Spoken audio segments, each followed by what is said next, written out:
Uniform civil code का जो मसौदा उत्तराखंड में कानून बनेगा, क्या वही पूरे देश के लिए टेम्पलेट बन जाएगा? उत्तराखंड सरकार अपने यूनिफॉर्म सिविल कोड में जिन प्रावधानों को जगह देगी, क्या पूरे देश में उसे ही लागू कर दिया जाएगा? ये बड़ा सवाल है।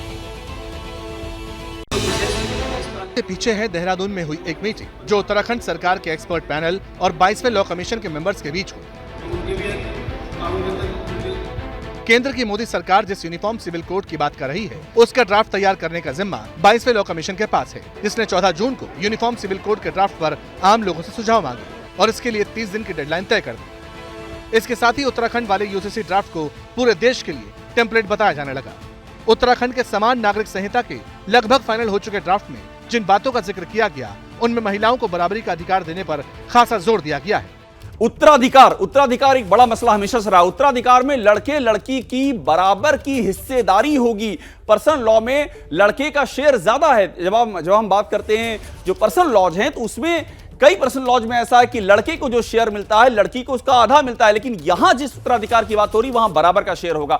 और एक बड़ी बात यह है, नौकरी पेशा बेटे की मौत पर पत्नी को जो मुआवजा मिलेगा, उसमें माता पिता के भरण पोषण की जिम्मेदारी होगी। यह बहुत महत्वपूर्ण मुद्दा है, खासतौर पर उत्तराखंड में, जहां पर फौज में नौकरी करते हैं लोग और वहां जो शहीद होते हैं, वहां जो मुआवजा मिलता है तो पत्नी को मिलेगा। तो वहां जरूरत होगा कि माता पिता का भरण पोषण करे। और अगर ये एक बड़ी चीज ये है कि अगर पत्नी की मौत हो जाती है, आप दूसरा पहलू सोचिए, और पति रहता है, तो माता पिता का सहारा बनेगा पति। और ये पत्नी के माता पिता की हम बात कर रहे हैं। पर्सनल लॉ की अड़चनों का आलम यह है कि फिलहाल मुस्लिम महिलाएं अगर चाहे भी तो किसी बच्चे को गोद लेना उनके लिए काफी मुश्किल होता है। लेकिन उत्तराखंड के यूसीसी वाले ड्राफ्ट में जिन बातों का जिक्र हो सकता है, उनमें मुस्लिम महिलाओं को गोद लेने का हक देने का जिक्र है। क्लियर कर दें, ये लिखा हुआ कि मुस्लिम महिलाओं को भी गोद लेने का हक मिलेगा। ये सभी के लिए। एक लाइन की कहानी है कि एडॉप्शन का अधिकार सभी को मिलेगा। और मुस्लिम महिलाओं का नाम इसलिए क्योंकि ये उनकी मांग थी, उनकी बड़ी मांग थी। और ये गोद लेने की प्रक्रिया आप जानते हैं बहुत ही मुश्किल प्रक्रिया, उसको आसान किया जाएगा। तो एक बहुत ही बड़ा डेवलपमेंट ये होने जा रहा है, जो गोद लेने का अधिकार मिलने जा रहा। हलाला और इद्दत पर पूरी तरह से रोक लगाई जाएगी।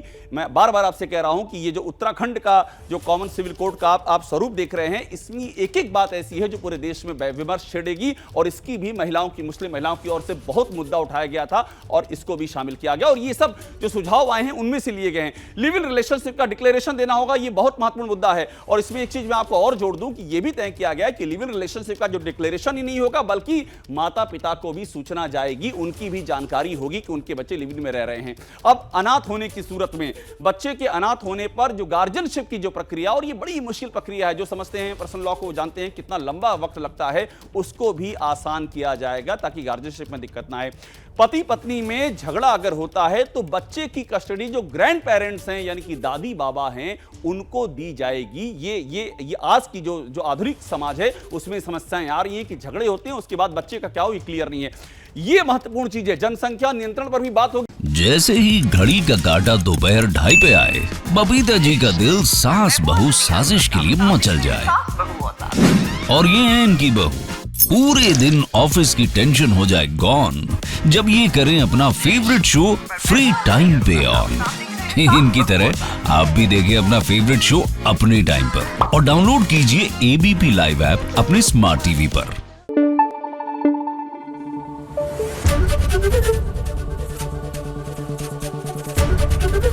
एबीपी न्यूज आपको रखे आगे।